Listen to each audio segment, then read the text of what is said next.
All right, folks, welcome back to BEG Wrestling, baby. We are here and back again with Aaron from WrestleMATNESS. Folks, today we're going to be discussing the 134 to 141 pound greatest of all time NCAA wrestler. And folks, you can find it at WrestleMatness.com. Voting ends Sunday, so this is Friday when we're putting this out, so make sure you get in and vote, folks, because we have some absolutely huge names in this bracket. This is a fun one, from a four-timer to some big-time coaches: Tom Brands, John Smith, Doug Schwab. We got a politician in here.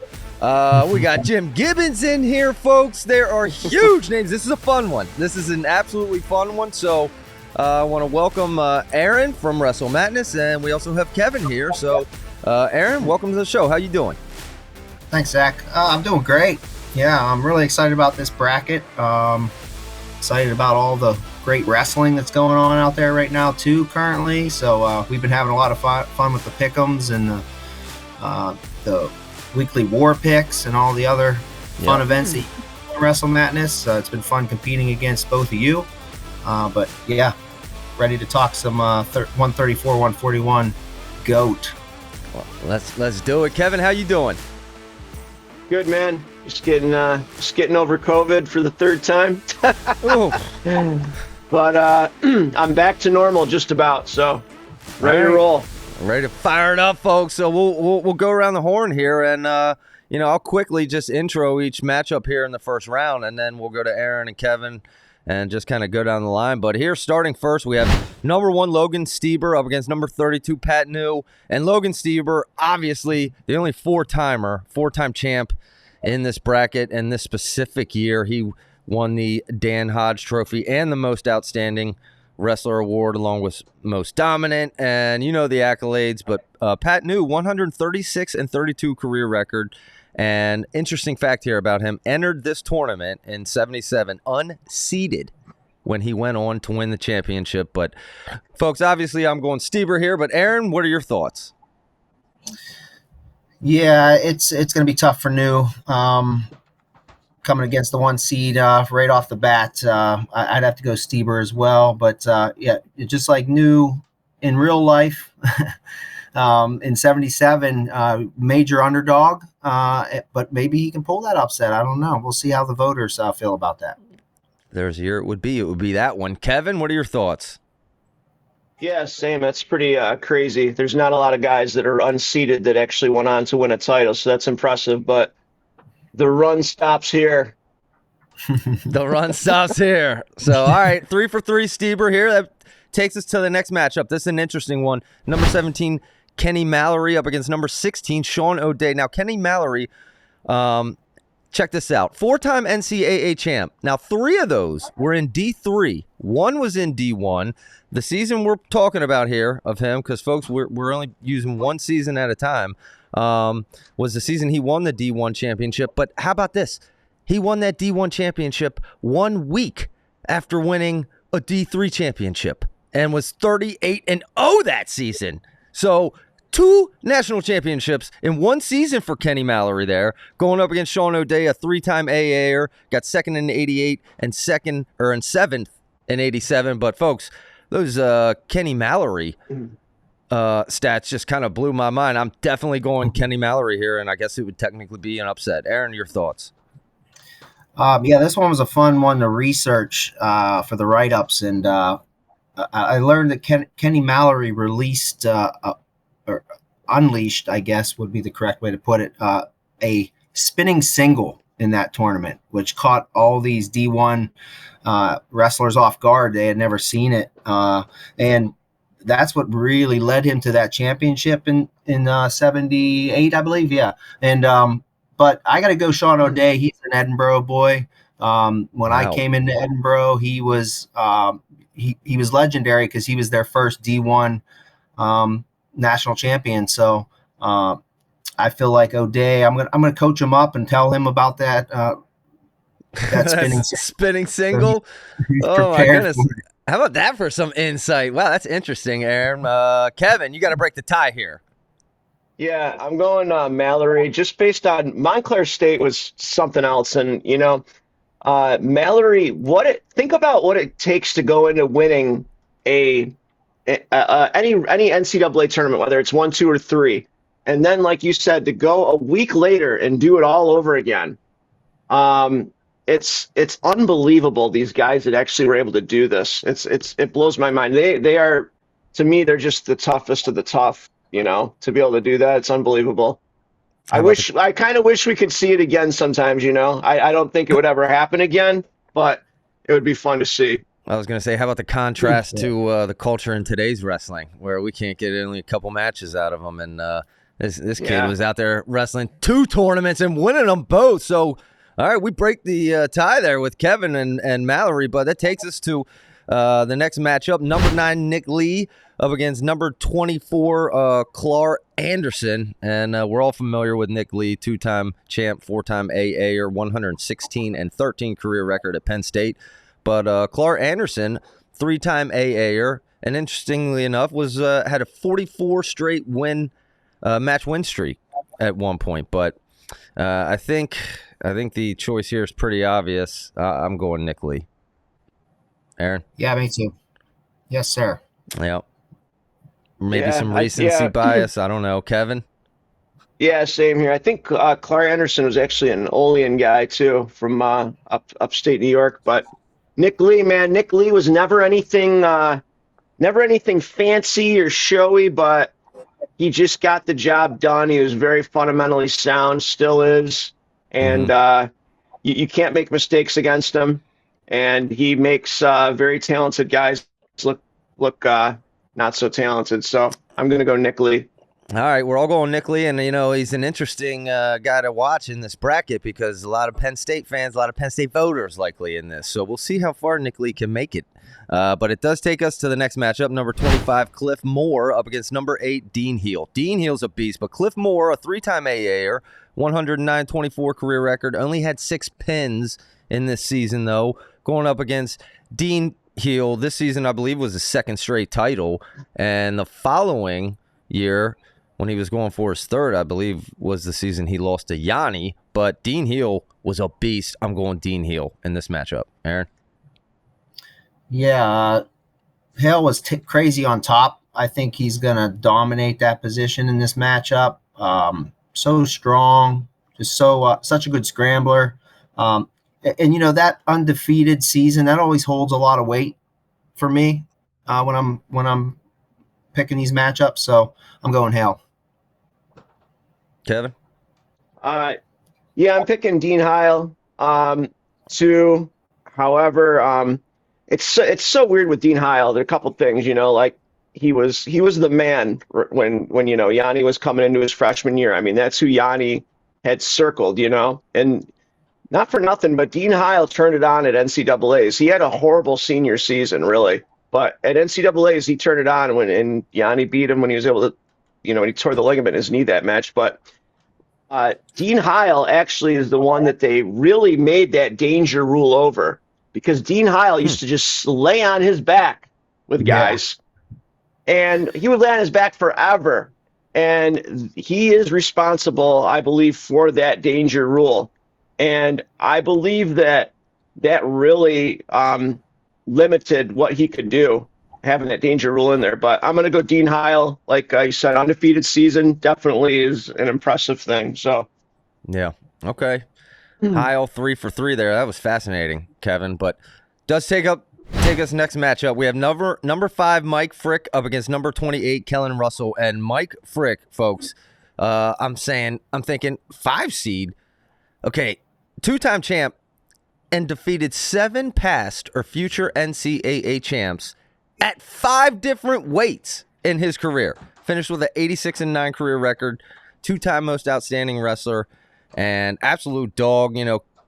Kellen Russell, 2-time champ as well, but 2 sudden victories in the one NCAA tournament that he did have, and I believe it was this season, right? And he went to overtime in 6 out of his final 12 matches. So, to me, Mike Frick probably runs away with this one. Yeah, I think Frick's on the Mount Rushmore of New Jersey wrestling. He's probably the GOAT of Lehigh, if not for Mark Lieberman. But so I think he wins this. Kellen Russell was always solid, but I think Frick is that upper echelon, next level GOAT contender. Kevin, what do you think? I got to go with my man Kellen Russell, Cornell assistant coach. Whoa! Kellen Russell's a man's man. Let me tell you what. He's probably the most underrated assistant coach there is in NCAA. What I saw him do to the guys when he got to Cornell, with their riding skill, helping out Yanni, helping out Vito, the things he was able to implement there, I don't think people quite understand. He's going to be an unbelievable head coach someday, but I understand absolutely why you guys would pick Mike Frick. All right, I like it though, Kevin, going out on a limb for your boy there, but it's a good choice. All right, number 21, Roger Weigel up against number 12, Derek Moore. And Roger, two-time AA, 78, 12, and 2 career. And rest in peace, Roger, by the way. But number 2 ranked in that tournament going into it. Did not have a pin during that season. Going up against Derek Moore, was only a one-time AA'er, 92 and 21 in his career, but was the most outstanding wrestler of the 2007 season, which is why I'm picking Derek Moore. Aaron? Yeah, I'm gonna go nostalgia here. I'm gonna go with the old school Weigel. This one's a close matchup. It's hard to pick, so I'm gonna keep the 71 champion in there for at least another round. There you go. Okay, Kevin, your thoughts? I'm gonna go Derek Moore. Interesting. These guys that only not only, but they AA one time, but when they do it, they get it right and they go undefeated and win it. I believe Cal Baptist coach, Derek Moore for me. Okay. All right, takes us number 13, Michael Lightner up against number 20, CD Mock. Now, Lightner was 4-time AA, 4-time Big 12 champ, 144 and 16 career, going up against Mock, who was the first UNC national champ, right? And 108 and 9 in his career, 2-time AA, also finished second in 79. And, folks, this is the first one. I got to check. I went Lightner here. Who'd you go, Aaron? I did the same. Lightner was did you say he was a 3-time finalist? I did not mention that. No. I think he was a 3-time finalist. He found his way to the top a lot, and just solid from all positions, and also a great coach. So, yeah, I'm going to go Lightner here as well. This bracket loaded with coaches, folks. Current, past, and I'm sure future. But, Kevin, it takes us to you. Who are you picking in this matchup? Lightner all day. He's a guy that you just didn't want to ever wrestle. He was just hard-nosed, tough. He was very consistent. He was a 2-time runner-up, 1-time champion, 1-time 5th place, an excellent coach. And like I said, man, this guy was just an animal. The guys that he beat along the way, very impressive hit list. So I'm going to go Lightner. All right. I like the stats. I like the backup there, Kevin. All right, takes us to 144 wins. That's to stack up that many. That's a lot. That's a lot of wins. You ain't gonna see that anymore nowadays. I can guarantee you that. Even No with way. 6 years. But hey, takes us to number 29, Carl Perry, going up against. Speaking of coaches, I don't know if you heard of him. Number 4, John Smith. So Perry was a 2-time AA'er, did get 7th in '98. He had 0 pins during this season, however. But defeated Michael Lightner in the 2000 finals, interestingly enough. But John Smith, we all know him, 2-time champ, 154 and 7 and 2 career record. Got second in '85 to Jim Jordan. Had a 90 straight match win streak at one point, and obviously a 2-time gold medalist. So I'm going John Smith, and really looking forward to some future matchups here in this bracket with John Smith. But Aaron, what are your thoughts? Yeah, we got to talk to the seeding committee. I don't know how John Smith gets a 4 seed, but Yeah, I got to go John Smith here. We'll talk about it next. Kevin? Yeah, John Smith all day. And it is tough, but when you got Brands, Stieber, and Jaworsky, man, woo! What a top-heavy bracket. Yeah. John Smith, 47 and 0. Can you imagine that these days? Oof. 47 and 0. Can't. I mean, we're No. lucky. Maybe Steveson can fit 3 Hodge Trophy years into that 47 and 0. He might be able to we'll see. nowadays. He might be able to, But but yeah. hey. John Smith all day for this one. Yeah, and you mentioned TJ Jaworski. Let's move on to him next. The number 3rd ranked wrestler going up against number 30th, Andrew Alirez. This would be an interesting matchup. Jaworski, a 3-time champ. First ever Dan Hodge winner, right? Transferred from Oklahoma State to UNC, 124-10 and 1 career record. Had 24 pins in this season, the 95 season, which we're talking about. So maybe that might have given him the edge over John Smith for that 3 seed. I don't know. But Andrew Alirez is obviously a 1-time champ and took last year off. Some of his big wins during that run were Lachlan McNeil, Bartlett, Real Woods, and he was a Dan Hodge finalist, but I'm going Jaworski here. Aaron? Yeah, I think it's lopsided when you look at the hardware here. But yeah, again, Alirez, and also we'll talk later about Mendes. They both have incomplete resumes right now, but yeah, I don't think there's enough there to upset Jaworski. All right, Kevin. TJ Jaworski was my favorite wrestler growing up. I went to the 1995 NCAAs in Iowa, so I got to see him win that year and win his first Hodge Trophy. Kind of a quick little thing. The only 2 guys ever to win a Hodge Trophy that had a loss during the season were Metcalf and TJ Jaworski. Even though it says 38-0, he actually lost in the All-Star meet that year to Kerry Colat. Wow. But it didn't count. Exhibition match. But TJ Jaworski, you look at him, it looks like a guy that could just run through a wall and would just eat Andrew Alirez. So Yeah. Wow, but keep that Kerry Colat loss in the back of your mind for future matchups in this bracket, though, maybe. But all right, let's move on to the number 19 ranked. We're not talking golf. It's not John Rahm. It's Don Ron at number 19 going up against, talking about coaches, number 14, Doug Schwab. And we've talked about him a lot lately, but Don Rahm, a 3-time AA'er, got 3rd in 74, 6th in 76, and 124-9 and 2 career record. But Doug Schwab, Iowa wrestler, and it was the coach after Gable and before Brands. Who was that coach at Iowa? before After Gable, it um, got run out. I can't think of it, but that was who Schwab was under in Iowa. Schwab, a 3-time AA'er, 3-time Big Ten champ, got 2nd in 2001, 3rd in 2000, 130 and 21 career records, 3 pins during the season.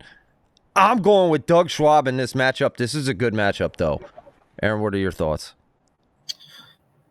Yeah, this bottom half, there's Iowa wrestlers all through this bracket, but the bottom half has a few of my favorite Iowa wrestlers of all time.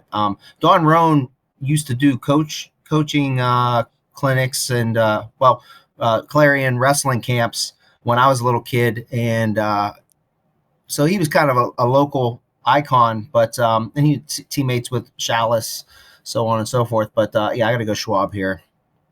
All right. Kevin? Yeah, he think he was at the. I actually talked to your brother about this Clarion wrestling camps. I think I went to one when I was younger because guy from our high school, Dan Payne, All-American there, a heavyweight.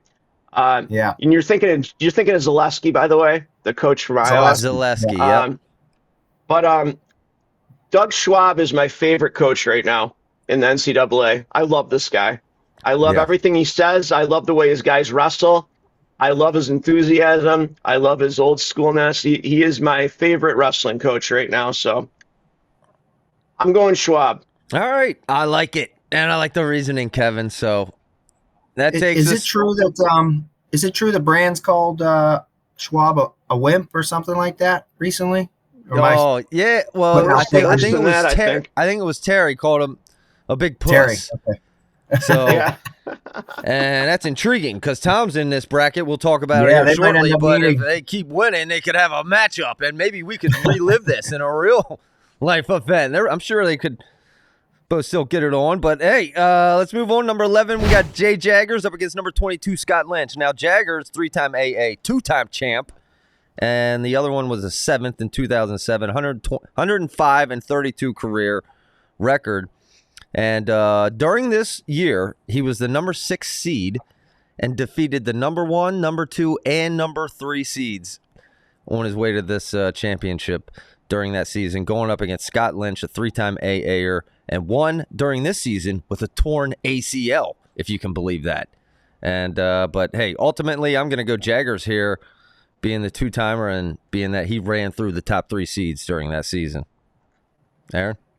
Yeah, Jaggers. He was tough in his time period. That cradle, low single. I think he beats Lynch. Lynch is a tough nail, but I think Jaggers hammers him in. All right, Kevin. Yeah, I agree. The unorthodox of Jaggers would have guys in the 80s puzzled, I think. So I'm going to go Jaggers. All right. Let's move on to next matchup, number 27, Aaron Holker up against another Iowa Hammer, and arguably the coolest name in wrestling ever, number 6, Mark Ironside. Okay, now Holker was a 3-time AA'er, got 7th twice, 102 and 31 career record, but Ironside, 3-time champ, the Hodge in 98, 4-time AA'er, 4-time Big Ten champ. And I mean, his accolades are unreal. And 127 and 10 career record, was undefeated in a 2-season run, 97-98, going 65 and 0. I'm Ironside all day here, Aaron. Yes, me too. Jaws is Kevin's favorite wrestler. Ironside was my favorite wrestler of that whole era. And man, it's Jaws, Ironside, and Brands all on the same side of the bracket. Not to give anything away, but you probably figure out who I'm progressing out to meet Brands in the semis. All right. I can't wait. Kevin, Also, what do you have against Collegiate. I love Ironside. I spoke of going to the 1995 NCAA tournament. I actually had the unique experience to see 4 Hodge winners in that tournament. The first 4 Hodge winners I got to see Jaworsky, Gutches, McCoy, and Ironside. And if there had been a Hodge in 1994, it would have absolutely have gone to what's his face there, Boot Scoot there from Iowa. So I mean, there could have been 5 Hodge winners there. Wow. So Ironside, 14 pins, 6 techs, and 7 majors that year. 35 and 0. He is an animal. He's an animal, setting up a very interesting matchup next round, which we'll get to. Yeah, no, Aaron mentioned it, but before we talk about that, let's move on to next matchup, number 7, Tayon Ware, and number 26, Jesse Mendes. Now, Mendes, incomplete career here, but we're only talking about 1 season. Ware was a 4-time AA, 2-time champ, 112 and 15 career record, only had 3 pins during that season. The Mendes season, the best thing I could find, he defeated Bartlett, but I'm going Ware in this matchup. Not enough out of Mendes yet, and I think we'll probably likely be able to pick a different season out of him in the future of this tournament. But Aaron, your thoughts? Yeah, I think this is where I pull that big upset out. Wow. I'm going eye test. I just, and it might be recency bias, but man, I just love the way Mendes wrestles. And Ware was a little more defensive and reacted off of other people's shots. And I don't think that game's going to work against Mendes. I'm going to go Mendes here.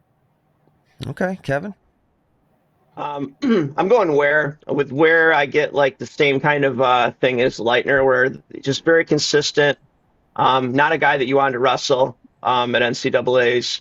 And like you said, Zach, Mendes, I believe in the future will have another year maybe in a future bracket. This year, I think he lost to Clay Matthews. So I'm going to go Ware. All right, good justification there. Takes us to the next matchup. Number 23, Kendrick Maple. He was a three-time AA'er, 127 and 25 career record, three-time Big 12 champ. Going up against the number 10 seed, Jim Jordan. Okay, three-time AA'er, two-time champ. Defeated John Smith in the finals of this season that we have him here. Finished with 156, 28, and 1 career record, and a current state representative of Ohio, I believe. But hey, Jim Jordan, I mean, he defeated John Smith in this season. So I'm obviously picking Jim Jordan here. Aaron? I'm going to go against the grain again. Take Maple. I know that defeating John Smith, that holds a lot of weight. But again, I think the modern style of Maple would probably be too much for Jordan. Great leg rider. On top, I just it was a tough one to pick, but I went Maple. It was a 28-year difference of styles there, so that's a pretty fair point. But Kevin? I'll go Jim Jordan. You guys both bring up very interesting points, but I think that the quality of competition in the weight class for Jim Jordan compared to that of Maple this year was significantly different. But you guys both bring up good points, but I'm going to bring up Jordan. I'm going to get Jordan. All right, I like it, Kevin. That takes us to the next matchup, and this one I had a really hard time picking. The number 15 seed, Nate Gallick, a three-time AA'er, also got second in 05, fifth in 04, 106 and 23 career record, but only had one pin during this specific season. Going up against number 18, Jim Gibbons, more well-known now as an announcer alongside Shane Sparks, but three-time AA'er, two-time Big 8 champ, okay? So, I mean, we're talking 81. This is before I was even born. But out of respect and love for Jim Gibbons announcing, I'm actually picking Jim Gibbons. I had a hard time. I couldn't find a difference, so that's what I made the difference maker. Aaron? Yeah, I'm going to go Jim Gibbons just because same deal. I love watching him on TV. Yeah. Great commentator. Yeah. All right, Kevin? Yeah, watching that the duel thing episodes there in Flow, really interesting 6-part series. A lot of good stuff in there. Jim Gibbons, of course, in there. I'm gonna go Gibbons. Okay, and that does take us to our final first round matchup, and then we'll just get into big potential matchups here in the future. But number 31, Tom Sculley, only a one-time AA'er, 59 and 11 and 3 career record, no pins during this season, going up against the big bad number 2 seed Tom Brands, baby. 4-time AA'er, 3-time champ, 96 gold medalist, 93 world champion. I found that interesting because that's the year after the 92 season, which was the year you picked him, Aaron, but was the 92 most outstanding wrestler, 158 and 7 and 2 career record, 45 and 0 during this season. Tom Brands all day, Aaron. Yeah, we picked 92 because that was his outstanding wrestler year. Yep. But man, all 4 years are outstanding. He does lose a 1-point match to drop it down to the consolation finals his freshman year to take third, and then 3 straight titles. I don't think there could have been anyone more scary to wrestle. Yeah, obviously Brands is winning this one. I will say though, Tom Sculley put one heck of a season together his senior year, undefeated, but it just wasn't enough to get him a higher seed or to get him past Tom Brands. That's for sure. Yeah. All right, Kevin. Yeah, Tom Brands, one of the best NCAA college wrestlers of all time, was very scary. That 91 and 92 Iowa team mirrored each other. They had the same guys in 91 as they did in 92. And what a couple of years that was. And Brands, I remember when Prescott was wrestling 26 and Brands just picked him apart. You can see the match on YouTube. And one of the best ever. He doesn't get enough recognition. Tom Brands for sure. Well, maybe he will finally get his due recognition in WrestleMATNESS GOAT tournament here, folks. But that concludes the first round matchups. Now, Kevin and Aaron, if you want to not necessarily give all your picks here every matchup going forward, but, you know, some potentially intriguing matchups that you want to look at. Yeah, I was talking about the Ironside Jaworski match, not Jaggers. That's obviously going to happen in the quarters for me. And I think that that's the premier matchup of the tournament, probably until you get to the finals. But wait, hold on. What matchup are you talking about here, Aaron? Ironside versus Jaworski in the quarters. Okay. You have Ironside and Jaworski in the quarters. Yep, that would be an intriguing matchup. Kevin, what would your thoughts be there? You know, unless people had Doug Schwab pulling a big upset there, I don't know, but over Jaworski. Yeah. But Kevin... To me, there's the three best guys in this bracket are Jaworski, Ironside, and Brands. But I do want to say this: a lot of people, they're always poo-pooing on Stieber because of the whole NCAA final, you know, where they changed the rule. But people forget how dominant Stieber was in NCAAs and how dominant his bonus rate was his senior year.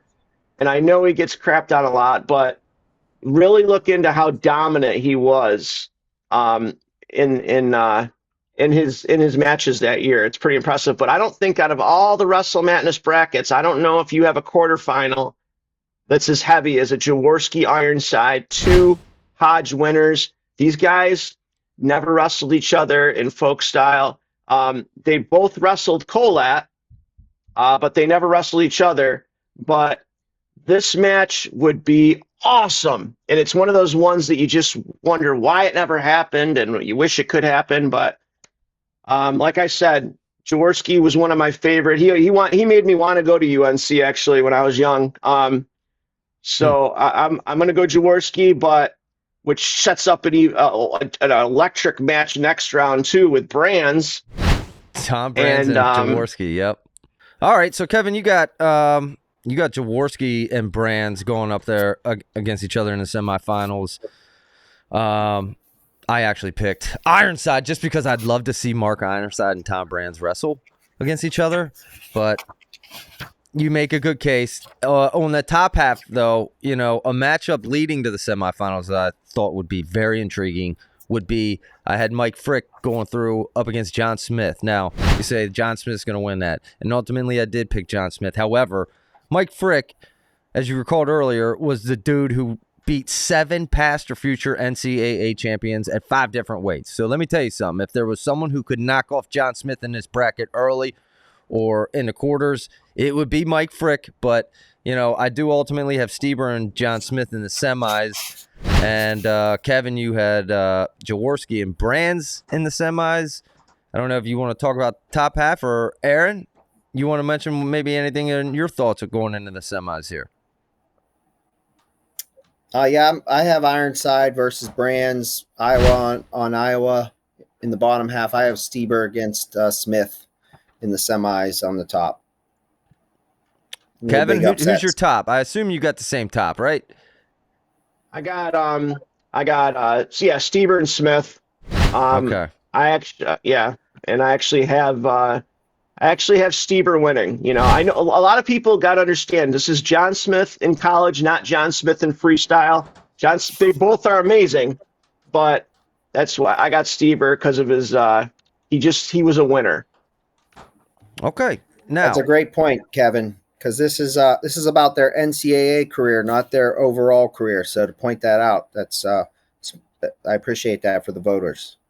Yeah, no, great clarification. And, you know, Kevin, for that reason also, I also picked Stieber.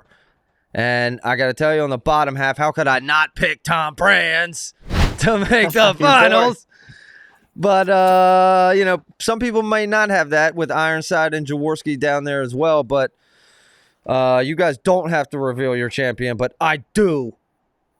Because it's Tom Brands. Finally owed some due respect. Tom Brands gets some due respect here, folks. I'm voting him my champion But Aaron, you don't have to reveal any other maybe final thoughts in the semifinals and finals. Well, I'll counter that. I have Tom Brands winning it as well over Stieber. I have John Smith taking third. Wow, Kevin. I got TJ Jaworski upsetting Brands, and then How could you? dominating Stieber in the final. Wow. So I got Jaworski beating Ironside, Brands, and then Stieber for a bet. But I'm completely being biased because of my experience watching him. And by the way, in that same 1995 NCAAs I went to, I got to meet Tom Brands and Terry Brands. They're in the wrestling room in Carver there wrestling. I got to meet Baumgartner. It was the best experience of my life. But I'm going Jaworski, but you can't go wrong with Tom Brands, one of the best to ever do it. Wow. So you're saying Jaworski goes through Andrew Alirez, Doug Schwab, Mark Ironside, Tom Brands, and Logan Stieber, or maybe John Smith on that top have to become the GOAT. That would be one incredible run. Imagine if we had all these guys in their prime. But folks, you can help determine who wins this. All you got to do is go to WrestleMatness.com, sign up, vote for this. There's other, basically at this point, daily events to participate in, right, Aaron? And at least weekly dual meets, season-long, weekly contests. There's everything, folks. So go to WrestleMatness.com. Aaron, I want to give you a chance. Any final thoughts here? 134, 141, greatest of all time. No, I think we covered it pretty thoroughly there. I do want to say, like Kevin, letting his fanboy come out there and picking Jaworski through. That's what it's about. Like, it's all hypothetical. So, pick the wrestlers that you want to support and that you love. That's what makes it fun. And, get out there and, join us on the other real-time events and compete, in BEG league or Madness OGs or start your own league, whatever. Join the open tournament. Lots of good duels coming up this weekend, as well as another really intriguing weekly war picks. So, you're giving out prizes now.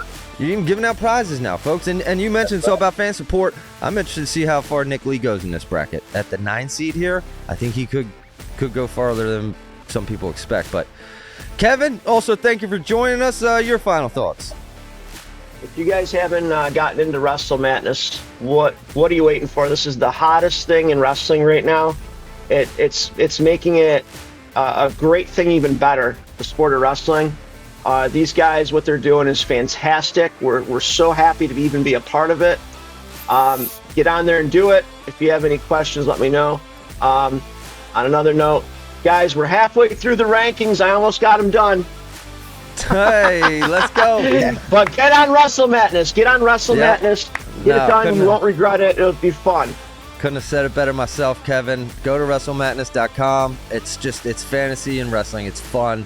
And we appreciate you coming on, Aaron. And hey, like Kevin said, we appreciate you being a part of BEG Wrestling. So, folks, thanks for watching. In addition to that, like and subscribe to BEG Wrestling. And until next time, go vote! Thanks, guys. See ya.